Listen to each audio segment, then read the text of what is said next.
What's up, guys? I wanted to do my first ever how-to video, I guess, on these 2021 Chevy 3500 Duramax L5P. We hot shot with these trucks. We run them hard, about 10,000 miles a month. 99% of it's towing heavy. This truck has already got about 110,000 miles on it, and my other truck has about 125. We probably a combination between how hard we run them and how many miles we're putting on them. I feel like we're kind of running into what's the common issues before most everybody else is. Like I said, trucks are less than a year old, well over 100,000 miles already. One of the ones we've fixed a few times is exhaust leaks. So I wanted to show you guys real quick what we're dealing with and what you might have to look forward to.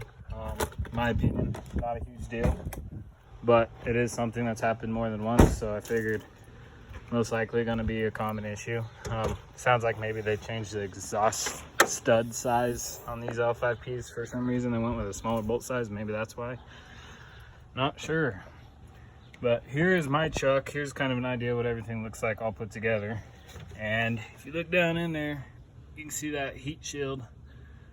That's the driver's side exhaust manifold, and that's the one we actually had to pull all the way off to fix on this other truck. Now this truck had come loose, and we were able just to tighten the bolts back up, and it's been good for about another 30, 40, maybe even 50,000 miles now. I haven't had any issues yet. This one had them come loose once, and then now we had a complete manifold gasket failure, which the dealer fixed about 3 months ago, 25,000 miles ago, and the same thing happened again. So it appears it might be a common issue. So I guess I'll get right to it. If you decide to tackle this job yourself, it looks intimidating, but it's not quite as bad as it looks. So if you've seen on my other truck, it was still all together for the most part. This is that plastic cover. There's two brass inserts is where that sensor you've seen zip tied on my other truck, that bolts to that. So basically the first thing you're gonna do is you can unplug and unbolt that sensor from the cover. Then you're gonna want to pull the intercooler pipe out. You need it all the way out. Clamp there, clamp way down at the bottom next to the intercooler, and you can fish it out through the top. This is what the complete intercooler pipe looks like. So then once you got that, you can take these bolts out of the cover and actually pull the cover out. Actually, I lied. You have to get those diesel lines off first. Quick disconnect tool is the best way to do it, but not gonna lie, I've had to get creative a time or two, and you get those off, then you can pull that cover all the way out. This one's missing the high pressure lines and stuff. We also took the injectors off for another issue, and maybe I'll make another video talking about what's going on there. So you get that all tore apart. From the top, get that pipe out, because that pipe's going to be major anyway. You're going to want to get the fender liner out. It's just some torque screws, a bunch of these tab inserts. I don't know, maybe 8 or 10 of them. Just find them, pull them all out, pull the edge of the mud flap off. Once you get this out, you'll be looking at you'll be looking at a bunch of wires at first. So then what you're going to want to do is, the order from here really doesn't matter. What's going to happen is you're going to pull the steering column out, which I'll show you guys real quick what that looks like. It's just 2 bolts. So you got the bolt up top, which is where it meets the part of the firewall. This part is just a clamp style bolt. That goes on the gearbox down there. So you're going to want to get that out of your way. And then there is all those wires. When it's actually, before you get them out of the way, they'll be stuck to this plastic L bracket deal like this. So you want to pull all those wires off, unclip what you have to get enough slack to get it pulled down past the shock tower here. And then there's 2 bolts holding this on. You can take that right off.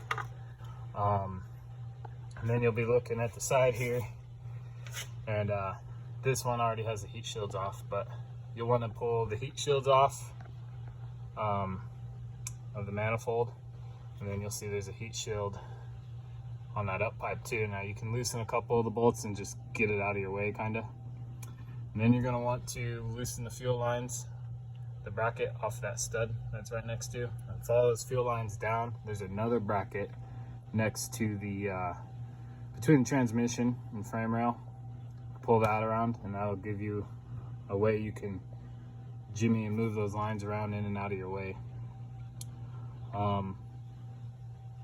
So yeah, once you're kind of at this point, the pain in the ass part is getting those 3 bolts that make the up pipe to the manifold.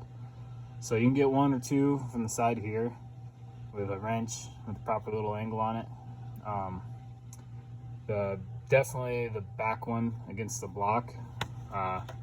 What I did is you can get about 1.5 to 2 foot of extensions. Take your oil filter off, and you can kind of fish the extensions. Just follow the bottom of the body up and put you're gonna need a wobbly right at the end by your socket too. And you can get onto that bolt, and then you can get a breaker bar, like I said, with about 1.5 foot of extensions. You can get that bolt loose. And once you get those out, you're gonna wanna pull all those studs and nuts off. The nuts are like a 13, the stud's like a 5 millimeter. You will want to get the studs out to get the manifold out. Makes it a lot easier. I don't even know, I don't think you can. You might be able to leave the bottom ones in, but we took them all out. And then you're going to pull that manifold off, and then you can kind of roll it, and you can pull it out this hole here, or you can hand it to somebody at the top up there. Yep, and then you can replace your gasket, put it all back together, and reverse engineer from there, reverse process. It's putting it all back together. I do want to add, GM probably has some technical specs for the studs and nuts, but I can tell you from past experience, it don't work. We go pretty much as tight as we feel we can before something strips. Obviously, the last time the dealer did it, I trust them that they went to spec, and it didn't last very long. And I know on the other truck I talked about that had the leak, and we were able just to snug it up. I'm sure I went a little bit past spec, so some people are gonna naysay on that, but you do what you feel's best. But on these trucks, we've definitely been tightening them quite a bit more than spec. And that's the gasket that actually came out of there. As you can see, it actually blew out the whole back half of the last cylinder, number 8. But I did do some reading, and people were talking about taking the brake lines off, which you don't have to do. You know, service tech say you gotta, you know, either pull the whole front clip and lift the cab to even get to that up pipe, which, yeah, I'm not doing that. It requires some more effort, but saves a lot of time over pulling the whole front clip off. And, you know, no, you don't have to pull the coolant lines, you don't have to pull the dipstick tube. It's not too bad of a job at all. It's definitely doable. And like I said, I just wanted to show kind of what you're looking at, what you're dealing with. And I love these Chevys. I'm an all Chevy guy. I own nothing but Chevys, and I admit every truck has their issues, and on this one, exhaust manifold gaskets and exhaust manifold bolts seem to be one of the more common ones.